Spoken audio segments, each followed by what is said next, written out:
Hello brother, hi. అన్న new year వస్తుంది కదా, న్యూ ఇయర్ రెజల్యూషన్ ఏంటి? ఇప్పుడు న్యూ ఇయర్ ఇలాగే అనుకుంటున్నాం అన్నాం భయ 2020 నుంచి అనుకుంటూ ఉన్నాం. కరోనా వచ్చింది మనకి అనుకోకుండా, జనవరి ఎండింగ్ లోనే వచ్చింది. అప్పుడు మొత్తం ఇయర్ మొత్తం ప్లాన్స్ అన్ని ఖరాబ్ అయిపోయినాయి. ఇప్పుడు కూడా ఏ రోగం వస్తుందో ఏమో అర్థం. ఇప్పుడైతే మన హైదరాబాద్ లో డిసెంబర్ ఎండింగ్కే ఇంత చలి ఉంది, జనవరి 1st కి ఇంకా చలి ఉంటుందో, మన ప్లాన్స్ అన్ని ఏం ఖరాబ్ అవుతావు. కానీ యాజ్ యూజువల్ గా తెలంగాణలో అయితే జనవరి 1st నుండి ఆదాయం పెరుగుతుంది అనుకుంటున్నాను నేను. అదే స్టార్టింగ్ తాగు మందు బాబుల ద్వారా అది ఇంకా డబల్ ట్రిపుల్ అయ్యే ఛాన్సెస్ ఉంటాయి. కానీ మన ఆలోచించాలంటే ఫ్రెష్ మైండ్తో ఇప్పుడు ఏదైతే ఈ ఇయర్లో మనం కోల్పోయినామో, ఏదైతే ఈ ఇయర్లో మనం చేయాలనుకున్నామో అది నెక్స్ట్ ఇయర్లో అయినా ట్రై చేద్దాం. ఇప్పుడు మానవుడు చేతిలో ఏముంటుంది, ట్రై చేద్దామే ఉంటుంది. పైన గాడ్ ఎలా రాసింటే అలా మన రన్నింగ్ అవుతుంది. కాబట్టి యాజ్ యూజువల్ ఏంటైతే మనం ఏదైతే తప్పులు 2025లో చేస్తామో అలా కాకుండా 2026కి ప్రిపేర్ అవుదాం. ఇంకొంచెం మనం అనుకుంటూ ఉంటాం ప్రతి ఇయర్, కానీ ఏదో ఒకటి మనకు లాగుతూ ఉంటుంది. కానీ ఈ ఇయర్ కొంచెం మనం బెటర్గా ఉందామని నా అభిప్రాయం భయ. ఇంకోటి ఏంటంటే ఇది ఇది మామూలుగా మన వ్యక్తిగత 2026లో చాలా విశేషాలు జరిగే అవకాశం ఉంది. ఇండియా 2020 వరల్డ్ కప్ గెలవాలని మనస్ఫూర్తిగా కోరుకుంటున్నాం ఈ ఛానల్ ద్వారా. న్యూ ఇయర్ రోజు యాక్చువల్లీ ఆ రోజు ప్రతి ఒక్కరు ఫుల్ గా డ్రింక్ చేసి నైట్ పూట రైడ్స్ అవి చేస్తుంటారు కదా, సో అలాంటి వాళ్ళకి ఏం చెప్తారు? ఎందుకంటే ఎవ్రీ ఇయర్ యాక్సిడెంట్స్ ఎక్కువ జరుగుతూ ఉంటుంది. అలాంటి వాళ్ళకి నేనేం చెప్తున్నా అంటే, న్యూ ఇయర్ అనేది ప్రతి ఒక్కరూ అది ఇప్పుడు సనాతన ధర్మం ఇవన్నీ మాట్లాడుతున్నారు, అయినా కూడా అది న్యూ ఇయర్ వాళ్ళ ఇంగ్లీష్ వాళ్ళ కల్చర్ని వాడుతూనే ఉన్నారు. అది మీ వ్యక్తిగత అభిప్రాయం. కానీ ఎవరిళ్ళలో వాళ్ళు ఎంజాయ్ చేస్తూ తాగుతూ ఉంటే ఇంకా బయటికి పోకుండా మార్నింగ్ వరకు మీ ఇళ్ళలోనే ఉండి మీరు ఎంజాయ్ చేయండి. ట్రాఫిక్ కానీ బయట పోలీసు వాళ్ళకి కానీ ఇబ్బంది పడకుండా పెట్టండి అని నా అభిప్రాయం.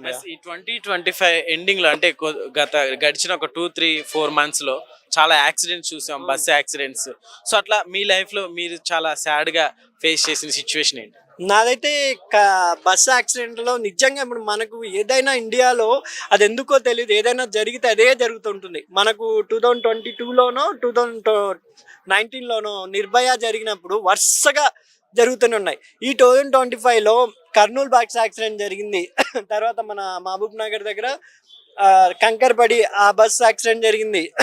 అక్కడ హజ్ ఉమ్రా దగ్గర కూడా సౌదీలో అది ఘోరం. మొత్తం ఫ్యామిలీ హైదరాబాద్ నుంచి.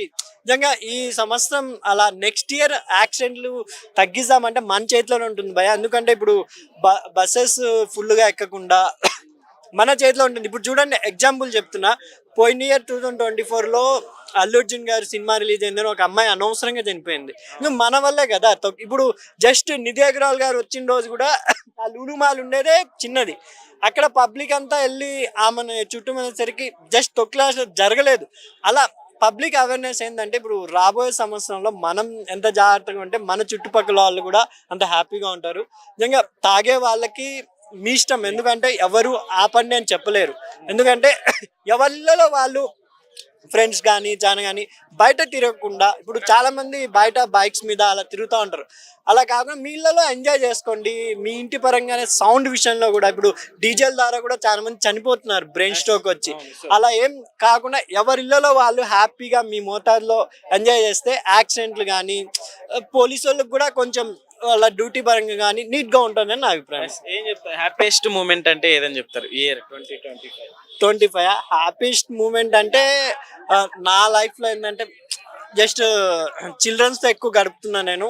కొంచెం జాబ్ టైమింగ్ అనేది హ్యాపీగా ఉందని నేను అనుకుంటున్నాను. ఏం చెప్తారు అంటే ఈ మధ్యకాలం చిల్డ్రన్స్ తో ప్రతి పేరెంట్స్ మింగిల్ అవటమే చాలా కష్టం అయిపోయింది. అవును, అలాంటి వాళ్ళు అదే పేరెంట్స్. ఇప్పుడు మనం చిన్నప్పుడు మనం కూడా అనుకొని ఉంటాం, ఇప్పుడు అంతా సెల్ ఫోన్ చిల్డ్రన్స్ తయారయ్యారు. మనం వాళ్ళని సెల్ ఫోన్ దూరం చేయాలంటే మన వర్క్లో కొంచెం ఒక 5% వాళ్ళతో క్యారమ్ బోర్డ్ ఆడడం లేదా డ్యాన్స్ చేపించడం ఇలా చేస్తే చిల్డ్రన్స్ కూడా మనకు అటాక్ట్ అవుతారు, వాళ్ళకి సెల్ ఫోన్ కూడా కొంచెం దూరం అయ్యే ఛాన్సెస్ ఉంది. ఎందుకంటే ఇప్పుడు 2000 రాను రాను మనకు టెక్నాలజీ కూడా ఎక్కువ ఉంటుంది. ఇప్పుడు ఇయర్ చూసుకుంటే 2025 5G వచ్చింది. ఇప్పుడు ఏఈ జమానా 2025 మొత్తం ఏఈతోనే నడిచింది. ఇప్పుడు 2026 కూడా ఏఈ డబల్ కూడా రావచ్చు. ఎందుకంటే ఏఈ జమానాలో మనం ఏది ఫేక్ ఏది రియల్ అని కనుక్కోలేకపోతున్నాం. అలాంటిది మనం ఇయర్స్ చేంజ్ అయ్యే కొద్దీ టెక్నాలజీ కూడా చేంజ్ అవుతుంది. కాబట్టి అప్గ్రేడ్ అవుతూ టెక్నాలజీని మంచిగా యూస్ చేయాలని నేను కోరుకుంటున్నాను. హలో అండి, హాయ్. హాయ్ అండి. ఈ న్యూ ఇయర్ కి మీ రెజల్యూషన్ ఏంటి? ఇయర్ మొత్తం నాకు లైక్ నవంబర్ వరకు కొంచెం సాడ్ గా చాలా స్ట్రగుల్స్ ఫేస్ చేశా. నాట్ ఓన్లీ 2025 లైక్ 10-12 ఇయర్స్ నుంచి ఫేస్ చేస్తానే ఉన్నా. సో ఈ ఇయర్ మంత్ ఎండ్ లోనే నేను యూట్యూబ్ ఛానల్ స్టార్ట్ చేసిన. లాస్ట్ మంత్ నుంచి రివ్యూ స్టార్ట్ చేసిన. సో ఇక్కడ కొంచెం ఎక్కడ టర్న్ అయింది, చాలా మంది గుర్తుపడుతున్నారు, అక్క మీరు రివ్యూస్ ఇస్తారు కదా అనేసి అడుగుతున్నారు. So I feeling very happy అండి. సో ఈ 2026 కూడా నా లైఫ్ లో కొత్త రోజులు రాబోతున్నాయి అనేసి నేను అనుకుంటున్నాను. ఓకే, ఎట్లా ఉంది 2025 అంతా కూడా ఎలా నడిచింది? సో ఇప్పుడు మనం చూసుకుంటే చాలా వరకు కూడా బస్ యాక్సిడెంట్లు కావచ్చు, సో సింధూర్, ఇవన్నీ ఇన్సిడెంట్లు జరిగినాయి కదా. సో బ్యాడ్ అంటారా గుడ్ అంటారా ఇవన్నీ? అసలు ఇవన్నీ ఎలా అంటా అండి, అబ్సల్యూట్లీ బ్యాడ్ అండి. ఎందుకు అంటే బ్రో మీకు ఛానల్ ఉందా? సో నేను బ్యాడ్ అని అంటాను. ఎందుకంటే ఆపరేషన్ సింధూరా ఉంది కదా, వాళ్ళ హనీమూన్కి వెళ్ళినప్పుడు ఈ ఇయరే కదా. సో ఇలాంటివి మళ్ళీ నెక్స్ట్ ఇయర్ కూడా జరగకుండా ఉండాలి అని చెప్పేసి నేను అనుకుంటున్నాను. ట్రైన్ యాక్సిడెంట్ లైక్ బస్ యాక్సిడెంట్లు కానీ చాలా ఇయర్ మొత్తం చాలా బ్యాడ్గా జరిగినాయి. సో ఇది ఇంకా నెక్స్ట్ రావద్దని చెప్పేసి నేను అనుకుంటున్నాను.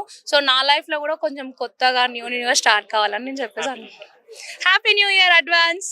Hello brother, hi. హాయ్. ఏంటి న్యూ ఇయర్ కి రెజల్యూషన్ ఏంటి? న్యూ ఇయర్ కి ఆల్మోస్ట్ 31st వస్తుంది కదా, డ్రింకింగ్ డే అని అదొక దరిద్రమైనది పెడతారు. ఆ డ్రింకింగ్ లో ఆల్మోస్ట్ అందరూ ఎక్కువగా మద్యం సేవిస్తారు.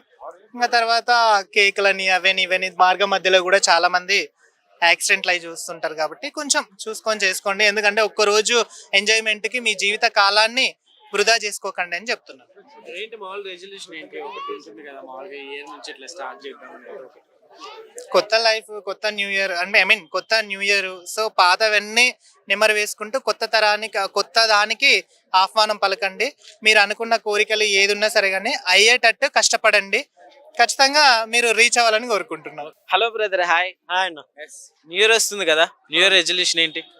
ఇప్పుడు న్యూ ఇయర్ ఇలాగే అనుకుంటున్నాం అన్నాం భయ. 2020 నుంచి అనుకుంటున్నాం ఉన్నాం. కరోనా వచ్చింది మనకి అనుకోకుండా, జనవరి ఎండింగ్ లోనే వచ్చింది. అప్పుడు మొత్తం ఇయర్ మొత్తం ప్లాన్స్ అన్ని ఖరాబ్ అయిపోయినాయి.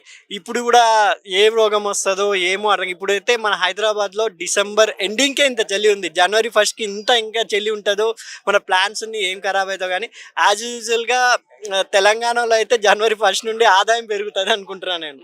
అదే స్టార్టింగ్ మందు బాబుల ద్వారా అది ఇంకా డబల్ ట్రిపుల్ అయ్యే ఛాన్సెస్ ఉంటాయి. కానీ మన ఆలోచించాలంటే ఫ్రెష్ మైండ్తో ఇప్పుడు ఏదైతే ఈ ఇయర్లో మనం కోల్పోయినామో, ఏదైతే ఈ ఇయర్లో మనం చేయాలనుకున్నామో అది నెక్స్ట్ ఇయర్లో అయినా ట్రై చేద్దాం.